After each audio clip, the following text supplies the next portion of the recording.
chuck a pan on and just cook up some snags. I'm good for another 4 to 5 hours.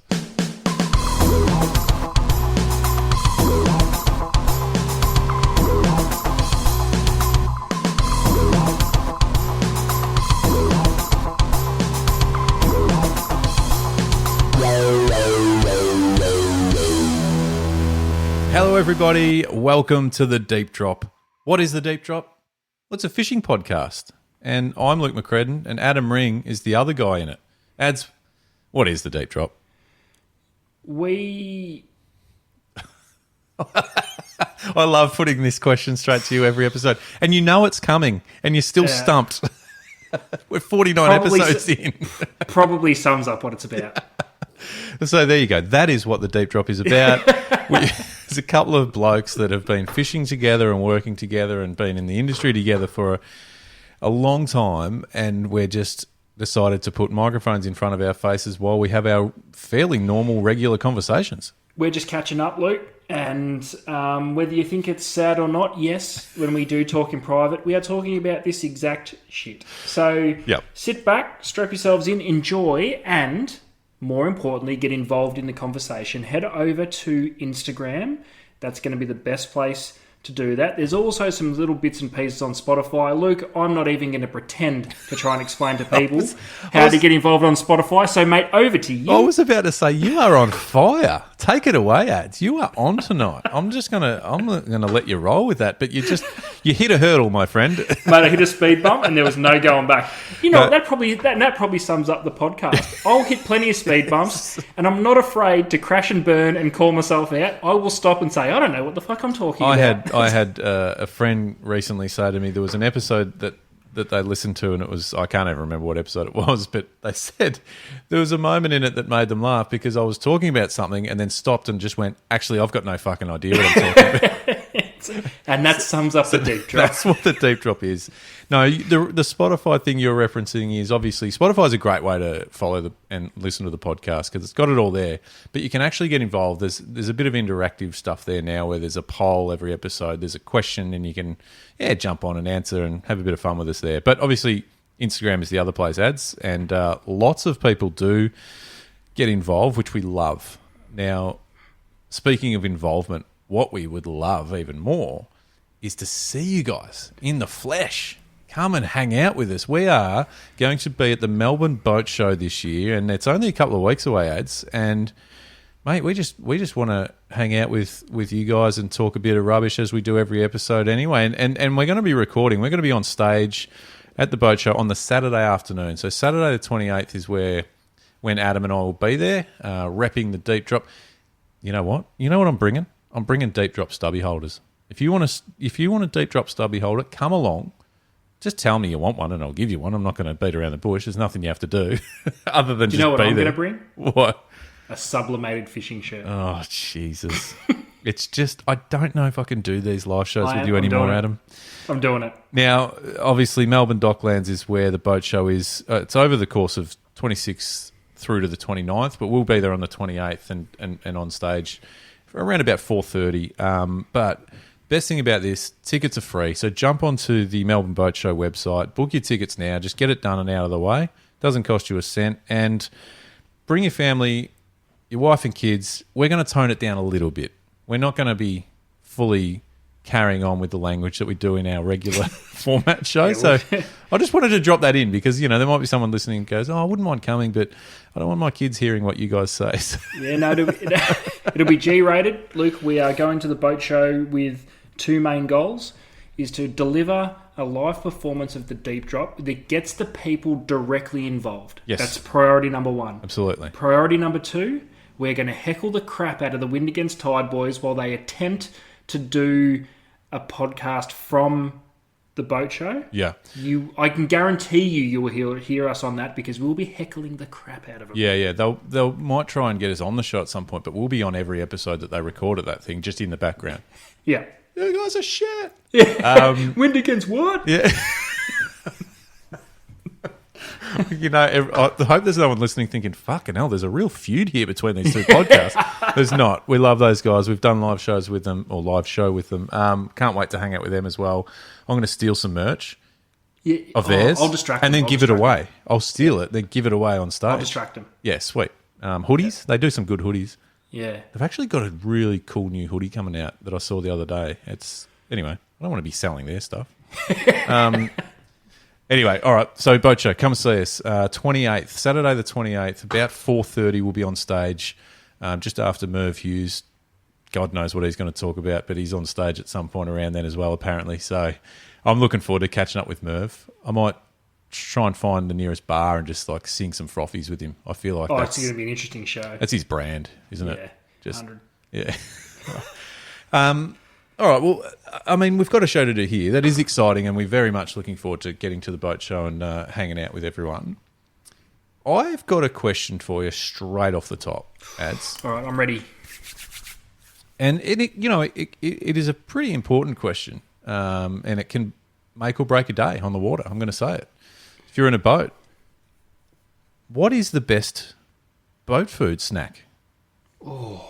And not only what is the best boat food snack, I think I've got the best boat food snack, which I'll drop in a minute, but I just wanted to put it out there.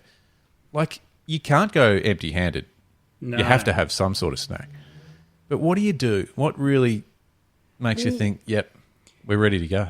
There's two things that come to my mind immediately. And it's 4X cans and barbecue shapes. Beer's not included. Oh, okay. But I think you've nailed it. Barbecue shapes, for me, is the ultimate boat snack. Yeah. Now, do you know what's really... This is actually a little bit creepy. I had no idea that you were going to ask this. No. And just listen. Okay, we'll peel back the curtain a little bit. We do talk most days outside of this podcast, but we try and stay clear of what we want to bring up or talk about on the podcast so that you get our most honest reaction. Did we both just say barbecue shapes? Yeah. Yeah.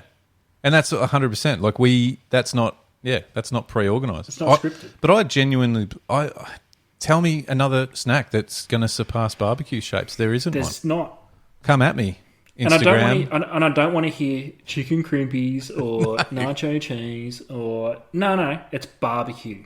Yeah, and also it's Shapes, the brand. Shapes. Like, it's got to be Arnott Shapes. Like, don't come at me with not home the brand. arrangements. No. But I'll challenge me on it. I want to hear from you. Get on Instagram. There will be a tile that gets posted that says, what is the best boat snack?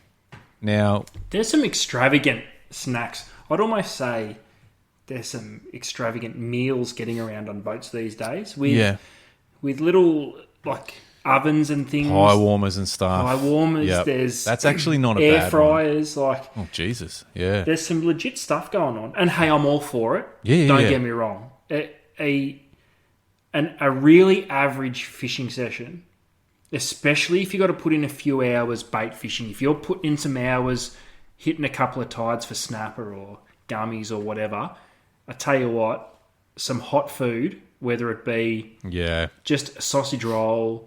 Or a meat pie. Or a soso, yeah. It just... Do you know the other one, about life. Speaking of hot food, and just this is kind of visceral for me, and just thinking about it, it's just I can put myself in that place.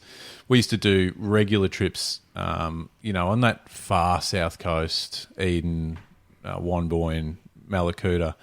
And the thing I loved to do, especially up in estuary, was to pull up on a bank on a nice day, whip out the stove, the little gas burner, chuck a pan on and just cook up some snags. Oh yeah, snags in bread with a bit of tomato sauce. That's all you need. That's a solid snack. Like, I'm not going to lie, that's up there. That extends the session by a good few hours. 100%. Yeah. Oh yeah, that's like, we're having a tough day. It's getting a bit cold. Do we go in? Someone gets that burner going. You're like, I'm good for another 4 to 5 hours. But just going back to the shapes thing, and I want to take you to a place where I was earlier in the year, because I've heard this now several times, that shapes can often be a bit of a remedy for feeling a bit average on a boat, particularly when you're offshore. I was in Cairns in May, I think it was the start of May, and just a little side story, one of the things I do is film and produce a series that's on YouTube. It's called Fish of Origin. It's for Anaconda, and it's aligned with the NRL State of Origin. It's a bit of a play on words, but what we do is we take 2 or 4 Origin legends, so retired Origin superstars, 2 from each New South Wales and Queensland, and we do a fishing trip, and they have a competition basically. We were offshore, and it was a pretty average. I feel like it's a typical Far North Queensland day where it's just blowing 15, 20 knots. Anyway, but there was a bit on it, and it wasn't great. And a few of the boys were feeling average. One was over the side fairly early, throwing up, and a couple of the other boys pulled out the shapes. Said, "Come on, we're all feeling a bit shitty. Let's crack a box of shapes." And it just picked everyone up. Like the one bloke who was sick, he was gone for the day. He got to the shapes too late. Oh yeah, no, way too late. And I've heard it since when I've spoken about that with friends since, that some people say, get some shapes on board. Mm. And for them, because I don't know anything about this, but barbecue shapes for the feeling a bit crook. Or just shapes? It's a good question. The shapes on board were barbecue shapes, yeah. It's the only one, really. Talking about 4 big, burly NRL guys that are big units, and, it doesn't, like, seasickness gets anyone, like whether you're a little kid or a big, massive unit. But to see him pull out a box of shapes as a remedy for feeling average. So good. So there's that element too. But we're talking about it as a snack. I just think it ticks all the boxes for me. Yeah, I'm with you. I'm all in. The only one, barbecue I suppose, shapes. the only and it's not a negative towards the shapes. It's a negative about the situation. If you're bait fishing, because when you eat shapes, I mean, licking your fingers is one of the great, great moments of eating shapes. But when you've had a few pilchards in your hand prior, I mean, ideally you wash your hands before you dive into the shape. But you still try it. Oh, you still have a go, yeah. Yeah.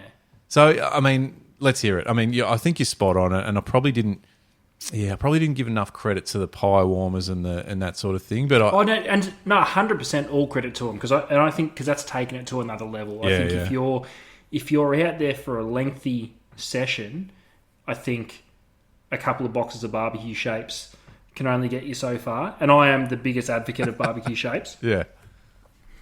But I think, but all right. So what about this? Let's take it a step further. For the pie warmer crew, all 4 of them love it. They're getting hardwired into boats now. They're permanent fixture. Yeah. I dare say you can't get a boat made these days without a pie warmer in it. Probably not. What's your take on what actually goes in it? Are we just talking pies and sausage rolls? I've seen everything from American barbecue cooked the night before, reheated in these pie warmers for some solid barbecue rolls. I've seen pastas from the night before reheated in them. I've seen anything like. I mean, I'm not against any of that. I think get as creative as you want. I still think there's something nice about just smashing a pie. Yeah. Pie and sasso. Yeah, just drown it in sauce and just really smash your face into that and enjoy it. I think I've been on, and I think I've said this on this podcast before, but one thing Lee Rayner does really well on his boat, aside from catching fish, is puts on a good spread. Yeah. And I appreciate that. But I don't think it's always, like, it's not like you don't have to do that to scratch the itch, so to speak. You know, a box of shapes will do that for you. Well, also, huge shout out to Michael Moore in this situation. Now, I follow him on social media, and he takes this thing to a classy level. I don't see him these days fish much without a charcuterie board. I know. Well, can I just jump in and because I think we've done something that's never been done before, and that's mentioned classy and Mick Moore in the same conversation. Now, I say that because I'm hoping that he's listening. It's a bit of a piss take, but you're right. He's got the cheese platter going. Oh, cheese platter. There's salamis, there's cheese, there's a little bit of sun-dried tomatoes, olives. Yeah. Solid board. Like, he's not fucking around. No, that's a good setup. What's your take on fruit? Like, for me, and I love fruit. I love fruit. Yum. Fresh fruit. I mean, you can't beat it. But when you're talking about on a boat, fishing for the day, for me, it's not even in the conversation. Don't bring that out. Really? No, I'm not interested. As in, because you think it's bad luck, or you just don't eat fruit on a boat? I'm not feeling it. It's not what you know what I mean? Okay, then I take back my reaction. What's your reaction going to be? I thought you were going to go down the path of like, oh, there's always that one that brings a fucking banana. Well, that's a different conversation. Yeah. But I'm just that's thinking, where I thought you were going. No. Yeah. You're right though. Fruit's not a boat snack. I wouldn't be offended if someone bought a couple of apples and whatnot, but it's like, you can have them. Mm. Anyway, I just thought I'd raise it, and I want to hear more from people out there listening, and obviously jump on Instagram or Spotify. You can answer that. Ads, you can tell us more about how it works on Spotify a bit later. Yeah, just rewind and have a listen to Luke, sort it out. Tell us what you think, and where do you rank? I mean, give us your top 3. Yeah. Hey, Pete Ferguson, I'm calling you here too because I know that you put on some fairly epic spreads on your boat too. So, what are we talking? Fergo, I want your top 3 that happens on your boat because I know you take that stuff pretty seriously. Is it just platters of Red Rooster? Oh, he's not in Red Rooster anymore. No, fuck that shit. So Fergo, I want to hear from you. I want to hear from Michael Moore because how the hell did you come up with a charcuterie board on a boat? Because I really rate it. I think that's pretty awesome. It'd set you, it set you off in a pretty good mood. Oh, I don't know. And when are you having that cheese platter? Yeah. When do you bust that out? Yeah. That's not do you celebrate that? Is that like a 4X on the snapper grounds? Right. Is that catch a couple of EPs and a brim and bust out the charcuterie board? Smash out the board, potentially. I'd love to know when your snacks come out too. That's part of the question. What's your top 3 and when do you hit the first snack? Because you don't want to go too early. No. And fight us on barbecue shapes. I won't listen because you're wrong. No. But if there's any other, can we get Arnott's flavour? Can we get Arnott's involved in this? Can we get him? Can we get him? Sponsor? Wouldn't that be the greatest sponsor for the deep drop? Yeah, just barbecue shapes. Fuck. Does anyone out there know anyone? Yeah. I'll put together a 1-pager tonight. Send some deets. Just hit us up. Yeah. We've got some. We can. Oh, mate. We could do giveaways. Everyone's going to love a giveaway. Yeah. You get a box of shapes. Oh. Could we do a deep drop themed shapes arrangement? Custom shapes. Ooh. Oh shit! I like that. So what are you talking? I mean, I'm going visual. I think we stick with barbecue. That's the basis. Yeah, righto. I mean, black and green box. I'm thinking visually. The bright green box. Do you think we could? Do you reckon the shapes could be a D? Hang on. Deep Do you want to rephrase that? The shapes. The actual biscuit is a D. Maybe. I mean, I'm not opposed to just because you don't want to fuck with the barbecue shape itself. No, the flavour stays the same. No, we're not messing with that. Because I wouldn't be opposed to just... If it's not broke, don't fix it. No. And I wouldn't be opposed to just a bit of slapping our brand across barbecue shapes. But if we do a custom one, I mean... Or is there a... let's not drift away too much from barbecue because we love it. Is there a flavour that we could introduce that is very much targeted to the fishing market? Ooh. S Factor. Oh. That's a grim shape. Oh, that's a tough one to swallow. Gulp juice. No, but seriously, like, is there? Maybe it's the cheese platter flavour. I don't know, but but then now we're moving away from barbecue. But we can have those conversations. We can have those conversations with Arnott's. They're minor details. Hit us up. We'll sort that. Talk about it. I think it'd be great. Can we see if we can organise this prior to the boat show so we can take a heap of boxes just to throw out to the crowd? They wouldn't be custom boxes. I'm just talking the standard regular barbecue shapes. All right. Okay, well, we need to wrap this up because I need to go and put together a 1-pager. Yeah. No. So shapes. Yeah, shapes. Okay, put that on the list. That's a good one. I've got another question for you, Ads, and this is completely off topic from shapes. Although I'm very hungry as we sit here now. Now, look, I caught up with some friends, but also very much, colleagues in the industry, so to speak. Recently, and we were just chatting, and they're from New South Wales. And we're talking about, obviously, what's happening here at the moment. Obviously, it's snapper season, to call it that loosely, but everyone's getting pumped for snapper. Snapper are starting to get caught. There's also some really good whiting fishing happening, and obviously calamari and then tuna offshore. And the guy, what I found interesting during this conversation is just randomly throughout, one of the boys from, again, they're from northern New South Wales, said, geez, you Victorians love a kill shot. And I went, oh, what do you mean? He said, the fish stacked up on the bait board, the fish with, the tuna with blood flowing out of it, the snapper on the deck of a boat.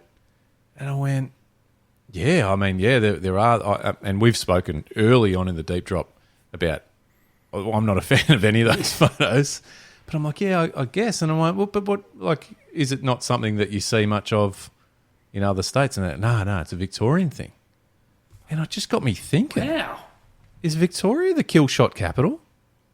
Like, I'm disturbed by this. We do love a kill shot. But yeah. I wouldn't have thought it would be any more passionate a kill shot than anywhere else in the country. Well, this is why I wanted to get your thoughts on it. And I'm not sure if I'm disgusted or proud. I was shook. I'm not proud. I mean, we broadened out that conversation a bit, and I want to bring it to you as well. Is because in my eyes, when I started thinking about it, I'm like, you know what? There is an element of the people that I see with the whiting stacked on the bait board and the snapper piled up and whatever, and I still don't like it. But quite a few of those people are probably charter operators, and I'm not knocking it, by the way. I'm just suggesting, my observation, and it's probably a marketing tool because at the end of the day, if you're a guide or a charter, you need people to know that you catch fish, plenty of fish, because if you're someone looking for a charter, you don't want to, and you see someone piled up heaps of fish, you're like, all right, they must catch fish, so they're good.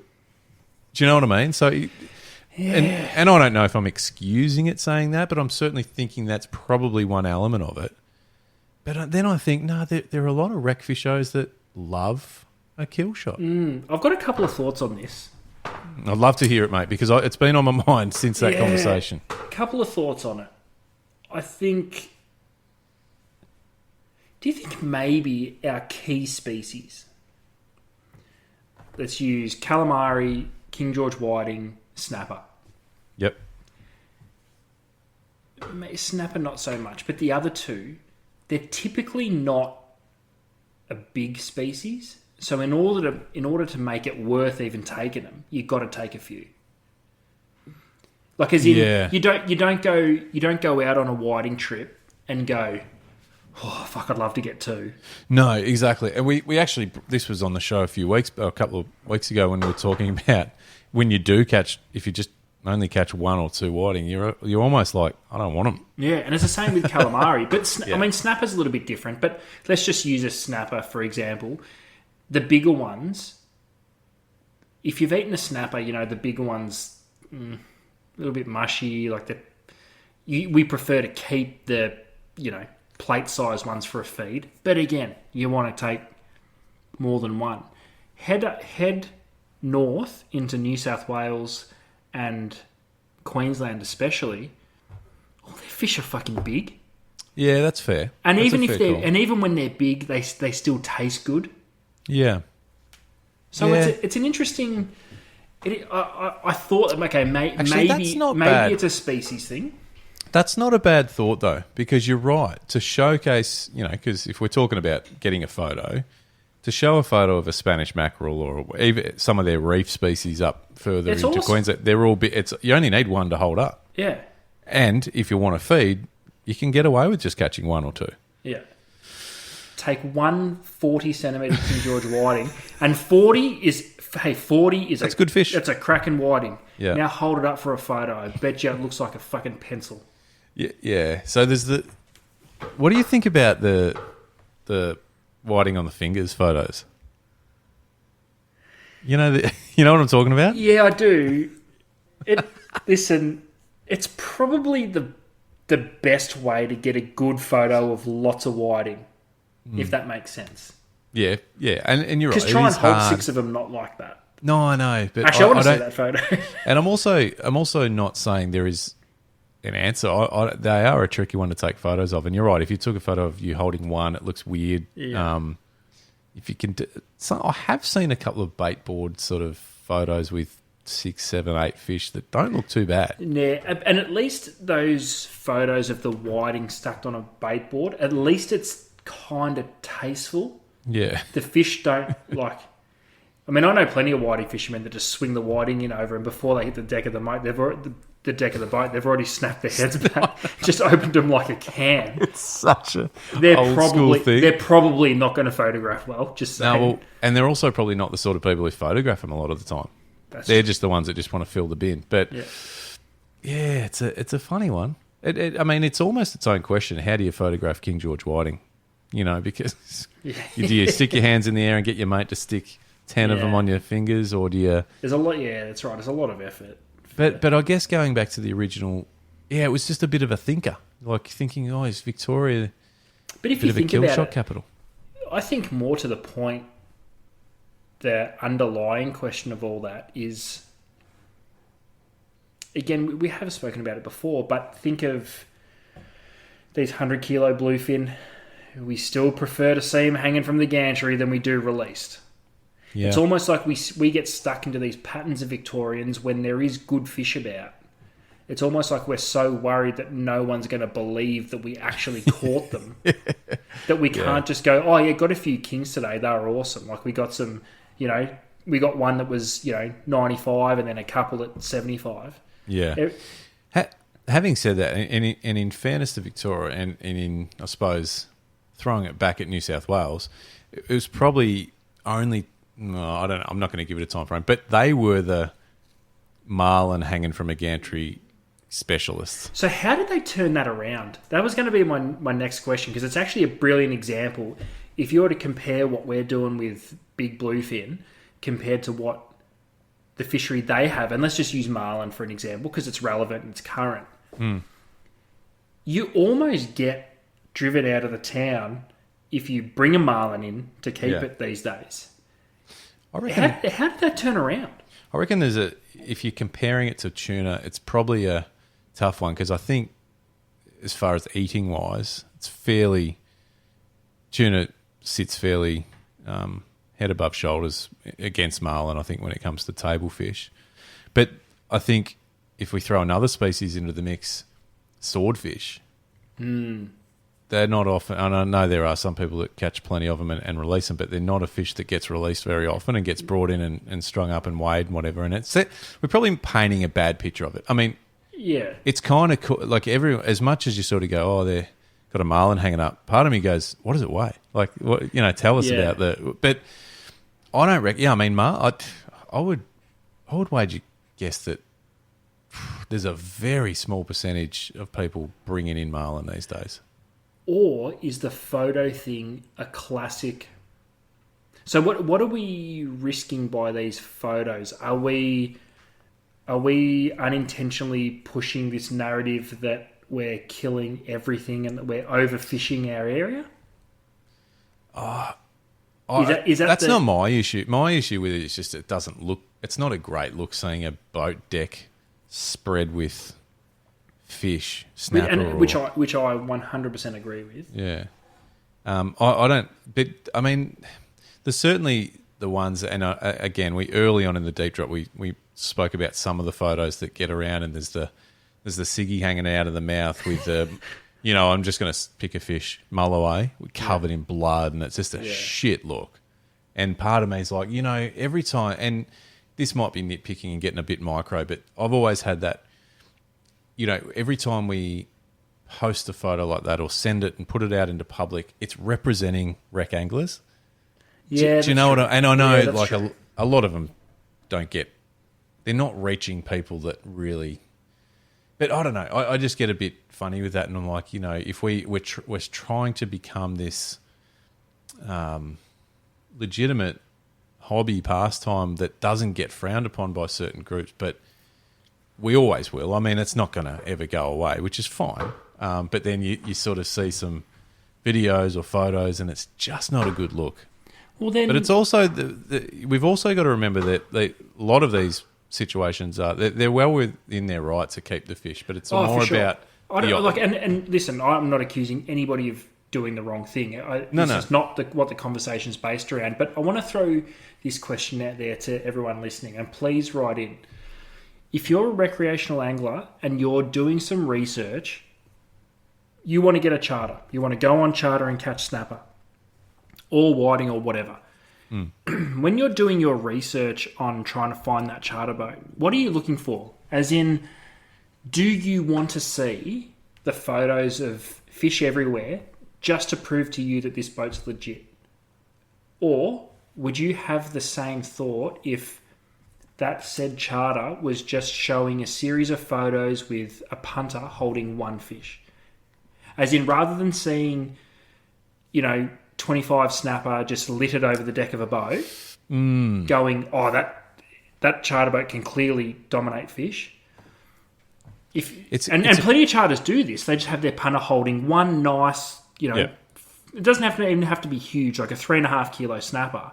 Good quality photo, everything's in tight, there's not too much background, so you're just getting the fish and the person and going, that's a good fish, I want to do that. Because you could be creative with it and get a really nice looking shot, and it doesn't have to be murdery or bloody. But that's a good one. It's probably a question even that would be interesting to ask even probably non-fishers or, not the people listening to this probably.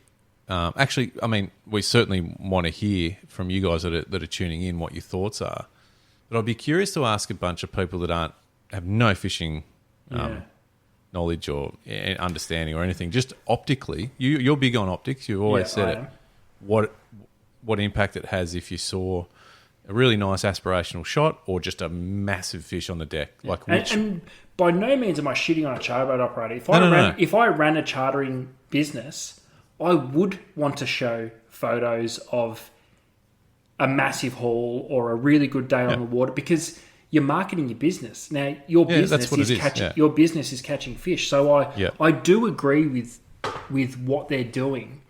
I guess what I'm saying is there a better way? Or what do you as the punter, what do you value? Seeing a photo of heaps of fish or seeing a series of really nice photos, well-taken photos of someone with their personal catch? Yeah. Yep. Oh, it'd be good. I'm looking forward to hearing some answers about that. So get involved. Instagram's a great place to do it, or Spotify if you're on there. And but the original question is Victoria the kill shot capital? Apparently we are. I think we've been told we are. But I love where we went with that because I think I'm really interested to hear other people's thoughts on it. And look, there's no, like I said, if people aren't legally doing the wrong thing, then whatever. People can do what they want. But it's just going back to the optics of, it's pretty big these days. So just curious as to what people's thoughts are there. I genuinely think we've got that reputation because the majority of the species that we like to catch regularly, our biggest species, are all species that traditionally we fish for numbers. Yeah. And that's the way it is. We're not trying to put kill shots up everywhere. It's just when we fish for whiting, we're trying to get a bag of 10 to 20, not 3. Or if we, you know what I mean? If we're fishing for calamari, we're not leaving until we've got 10. They're another one that are a pain in the ass to take a photo of. Now, I know you can get good shots of them and you can get creative with different angles and stuff, but ultimately, and I did this recently on my own in a kayak. Now, so you've got everything working against you. It's not conducive to taking a good photo, but I wanted to get a snap because I think I sent it straight to you. I wanted to show you because we're talking about whether some of these big squid have shown up in the bay and just happened to duck out for a couple of hours and got a couple of those bigger models. But they're a pain in the ass to get a photo of. And you need to do it fairly quickly because, you want to knock them on the head quickly too. Yeah. And if you take a photo once they're dead, don't even send that to me. They look ridiculous. Anyway, I got off topic there. But anyway, so yes, good one. I think it's a good conversation. Yeah. Lots of different avenues there. But again, as always, and with all of our topics, the most important thing for me on the Deep Drop ads, and I know you feel the same, is the feedback and interaction we get from the listeners. It is what it is all about, and it's what we love. It's why we love fishing, because there's so many different ideas and thoughts and opinions on fishing, and it's what makes it great, I reckon. It's why it's the best thing ever. It's actually why this podcast exists, because there isn't one answer for any of these questions. Well, unless you're talking about the best boat snack, and there's only one answer. Yeah, okay. Yeah, all right. I'll admit it when I'm wrong. I'm wrong. If I hear one that's better, I'll... Yeah, but hit me with them. There's not. Like... Okay. I still want to hear what you think they would be so I can tell you you're wrong. Yeah. So let me know. It. Let us know. And bring some to the boat show. Bring us these snacks that you think are better than Shapes, and we will be the judge. Yeah. We'll sit at a table. We'll sit at a table and eat said snacks and then give you the verdict. Yeah. But just remember, you're up against barbecue Shapes, and it's not going to be easy. OG. But we're open to it. You know, we don't want to tell you can't. And look, we're not telling people what to eat either. We're just like, at least have a box of Shapes with you. Yeah. Can you put barbecue Shapes in a pie in the pie warmer? Ooh. Now we're hitting a level. It's a different level. We're going to need another... A level that I want to explore.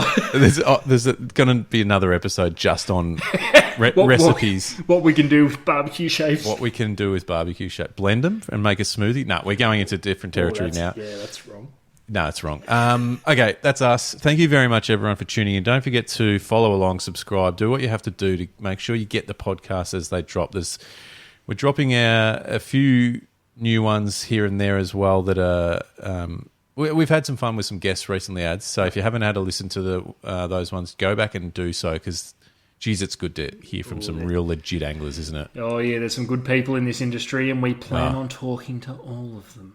We've got some great ones lined up, actually, so looking forward to getting those ones done. But stay in touch. Let us know your thoughts on all of what we've spoken about, and as always, just don't hold back. There's no dumb question or wrong answer or dumb opinion, so let us hear it. And, yeah, we will speak to you again real soon. Thank you. See you all at the boat show.